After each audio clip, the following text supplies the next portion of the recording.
Bonjour et bienvenue à tous. Nous poursuivons notre chemin vers Noël, chemin de gratitude, présenté par le Père Denis. Nous allons chanter le Seigneur, fidèle, grand, merveilleux, tout-puissant, notre alpha et notre oméga. Fidèle, fidèle, fidèle, fidèle est notre Dieu. Fidèle est le Seigneur des Seigneurs. Fidèle, fidèle, fidèle, fidèle est notre Dieu. Fidèle est le Seigneur des Seigneurs. Tu es le roi des rois, le Seigneur des Seigneurs. Tout ce dont j'ai besoin, toute ma vie t'appartient. Tu es le roi des rois, le Seigneur des Seigneurs. Tout ce dont j'ai besoin, toute ma vie t'appartient. Chante avec moi, fidèle. Fidèle, fidèle est notre Dieu. Fidèle est le Seigneur des Seigneurs. Il est fidèle.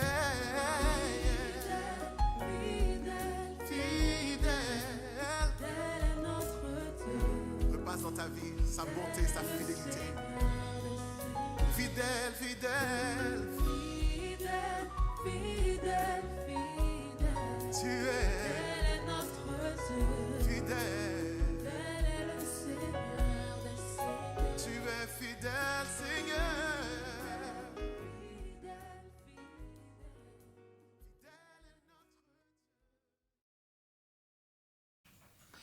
Bonjour, nous voici de nouveau dans une nouvelle étape pour grandir dans la gratitude à partir de cette progression vers Noël. Et je vais commencer par vous proposer de redire après moi une phrase. Elle est tirée d'un psaume. « Je te bénis, Seigneur, pour la merveille que je suis. » Je Est-ce te que vous bénis, pouvez Seigneur, répéter pour la merveille que je suis. encore une fois? Je te bénis, Seigneur, pour la merveille que je suis. Vous en êtes convaincu? Peut-être pas toujours. Cette belle phrase est difficile peut-être pour vous. Parfois on est convaincu du contraire. Je suis pas un cadeau. Je suis raté, j'ai pas de talent, je vaux rien. Or, toute la Bible nous dit le contraire. Nous revenons sans cesse à cette phrase essentielle du livre de la Genèse, au chapitre 1, versets 26-27. Dieu dit, « Faisons l'homme à notre image comme notre ressemblance. Dieu créa l'homme à son image, à l'image de Dieu il le créa, hommes et femmes il les créa. »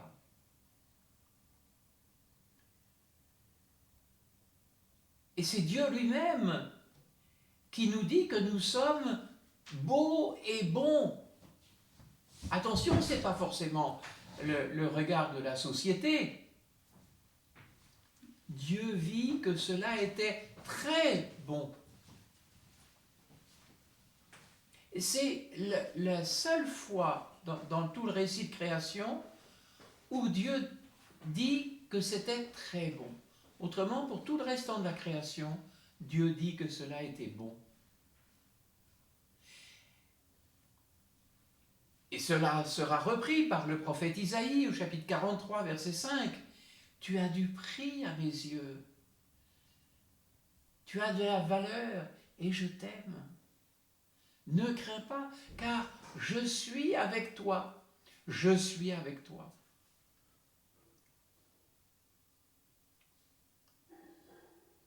Et le même prophète Isaïe au chapitre 54, verset 9-10. « D'un amour éternel, j'ai eu pitié de toi.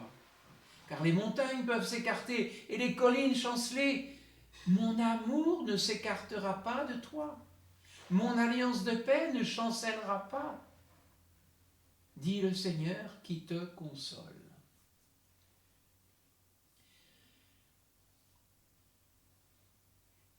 l'amour de nous-mêmes peut osciller entre deux extrêmes, se surestimer ou se sous-estimer.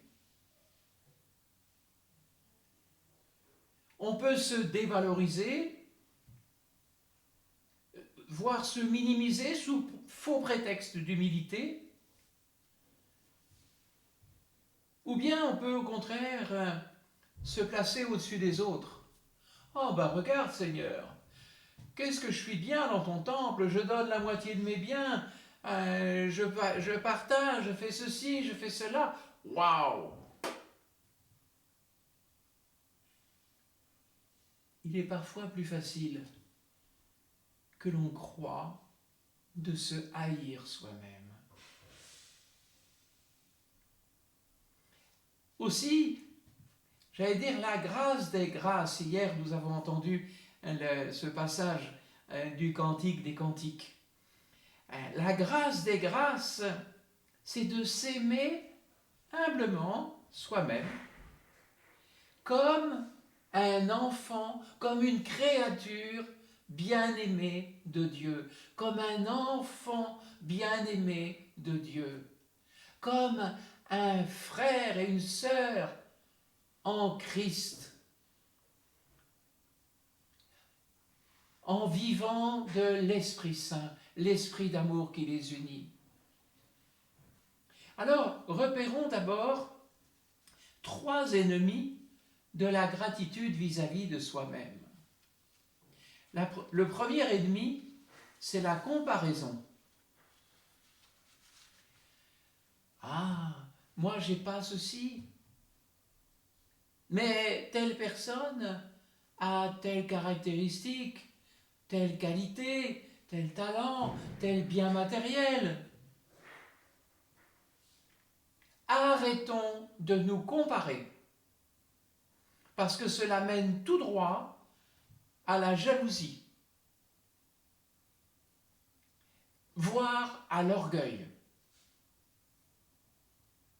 Dans les 2 cas, le fruit est la tristesse. La comparaison nous vole notre joie. La comparaison est toujours mauvaise parce que nous sommes uniques. Notre histoire est unique. Dieu donne à la fois tout son amour, mais de manière différente. Il souhaite que nous soyons nous-mêmes et pas le clone de notre frère ou sœur, de notre voisin, de notre camarade de travail, etc. La comparaison nous focalise sur les manques et nous empêche de voir ce que Dieu nous a donné.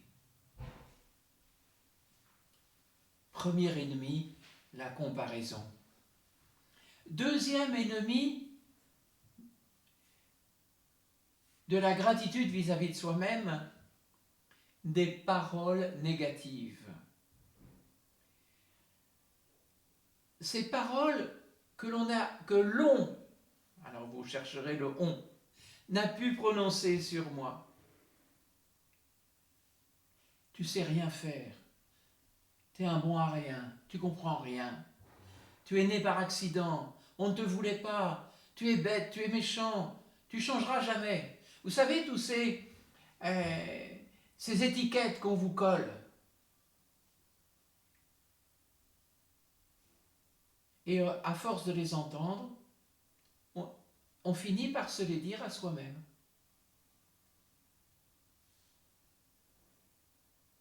Je me souviens de cette femme à qui sa mère avait dit « Tu n'es bonne qu'à garder les vaches ». Et toute sa vie, elle était persuadée qu'elle était bonne à rien, qu'à garder les vaches.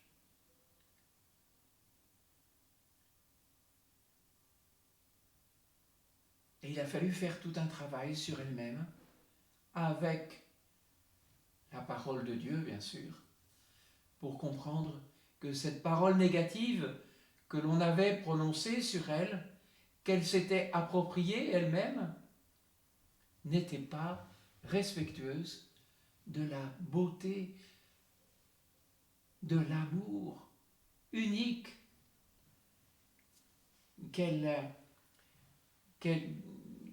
que sa foi pouvait lui permettre de découvrir. Et puis il y a les paroles négatives que je prononce sur moi-même. Je ne sais rien faire, j'y arriverai jamais. Ah, petite histoire qui m'est arrivée il y a quelques années d'un prédicateur.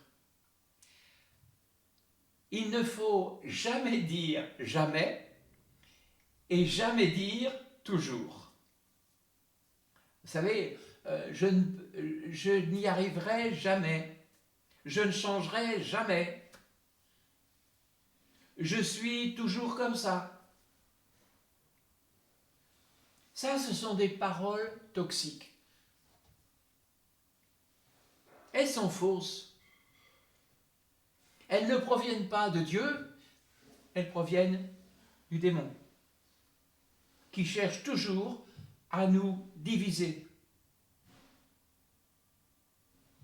à nous enfermer. L'enfermement.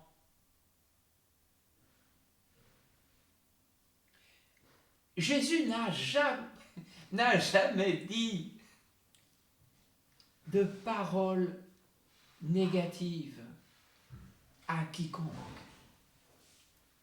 de paroles destructrices. Peut-être que nous avons en nous de telles paroles. Troisième ennemi de la gratitude vis-à-vis de soi-même, c'est une vision négative de mon histoire. Lorsque je me dis, je suis quelqu'un qui n'a pas de chance, j'ai eu plein de malheurs dans ma vie, des violences subies, des études ratées, des égarements dans la drogue, dans l'alcool, dans l'hypertravail, dans des personnes qui m'ont entraîné sur des mauvais chemins. À force de ne voir que ce qui n'a pas été dans ma vie, je me dis que j'ai pas eu de chance, que je ne peux pas en sortir. Ça la amène à une plainte, une victimisation, une déprime éventuellement. De toute façon, je n'ai pas de chance. Je ne peux rien faire. Je ne m'en sortirai jamais. Il m'arrive que des malheurs.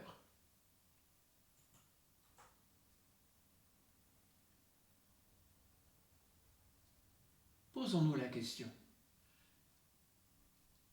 Ces trois ennemis, la comparaison, les paroles négatives, une vision négative de mon histoire, quel est mon ennemi?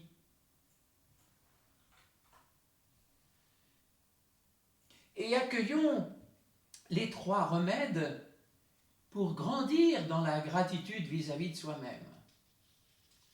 Remplacer les mauvaises paroles sur moi-même par des paroles de bénédiction. D'abord, je suis aimé de Dieu. Même si autour, j'ai l'impression que personne ne m'a aimé, je suis aimé de Dieu. J'ai du prix aux yeux du Seigneur. Je suis l'enfant bien-aimé de Dieu. Je ne crains rien. Il me protège. Je suis dans la main du Père. J'ai des talents. Je suis capable. J'ai été désiré par Dieu. Et ça, je voudrais le faire particulièrement si les circonstances de notre conception ont été difficiles. Quelle que soit l'histoire de notre conception, Dieu, lui, nous a désirés. Et c'est très important cela pour accompagner des personnes qui ont vécu une conception dramatique, quelle qu'elle soit. De réaliser que Dieu les a désirés. Désirés, nous dit-il, depuis toute éternité. Oui, depuis toute éternité, nous existons dans le désir de Dieu.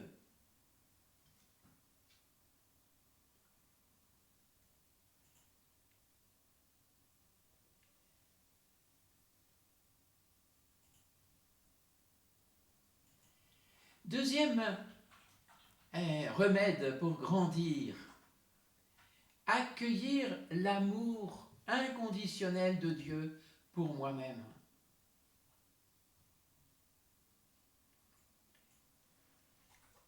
Dieu m'aime indépendamment de ce que je suis, de ce que je fais. Il ne change pas. Quoi que j'ai fait, quoi que je fasse, quoi que je ferai, Dieu m'aimera. Bien sûr, il ne va pas se réjouir des mauvaises choses que je fais. Mais même lorsque je m'éloigne de lui, même lorsque je m'égare loin de lui, même lorsque je subis le mensonge, même lorsque je fais des choix mortifères, il continue de m'aimer. Et il est prêt à chaque instant de venir me prendre dans ses bras pour me montrer sa miséricorde, pour que je puisse reprendre un chemin nouveau. Souvenez-vous de la parabole du Père et des deux fils en Luc 15.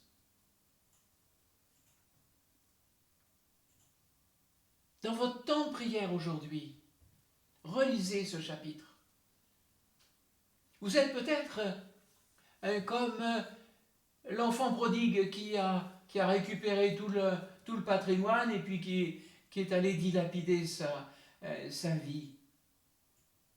Ou vous êtes peut-être comme le fils aîné qui a oublié qu'il était le fils aîné et qui vit dans une indifférence. Dans les deux cas, Dieu vous aime. Jésus a donné sa vie pour vous. Vous êtes appelés à vivre d'un esprit nouveau qui va vous permettre de prendre conscience d'abord de cet amour. Alors, arrêtons, c'est le troisième aspect, de nous focaliser sur ce qui nous arrive de mauvais, ce qui va engendrer la plainte, la tristesse, la dépression. Au contraire,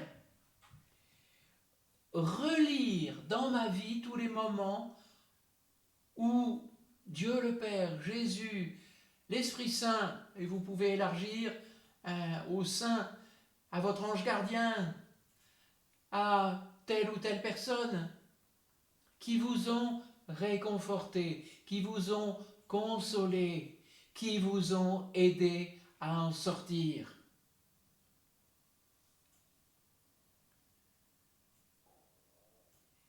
Dieu est toujours là. Je suis avec vous tous les jours jusqu'à la fin des temps. Nous existons, je le répète, nous existons dans le désir de Dieu depuis toute éternité et Jésus est avec nous tous les jours, jusqu'à la fin des temps. Entre les deux, aujourd'hui, où j'ai la possibilité de grandir dans la gratitude vis-à-vis de soi-même. Amen. Et nous chantons tout simplement merci avec Grégoire.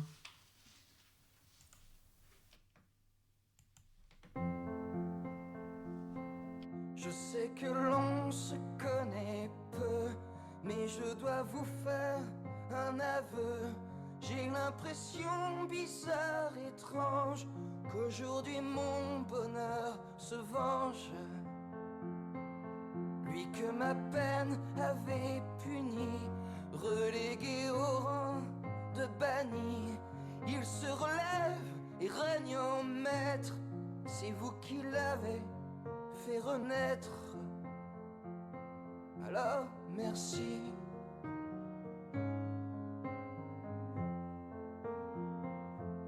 Car vous sentir me fait du bien, et dans vos bras je suis quelqu'un. Je n'ai plus besoin d'avoir peur, je n'ai plus besoin d'être ailleurs. Sous vos regards je me sens beau, et parfois peut-être un peu trop. Mais je n'oublie pas d'où je viens. Bien avant vous, je n'étais rien. Alors merci. Merci. Me mettre à nu et sans tabou n'est pas facile là devant vous. Mais je m'en fous et je me lance, car ce qui tue, c'est le silence. Alors merci d'être là, si près de moi.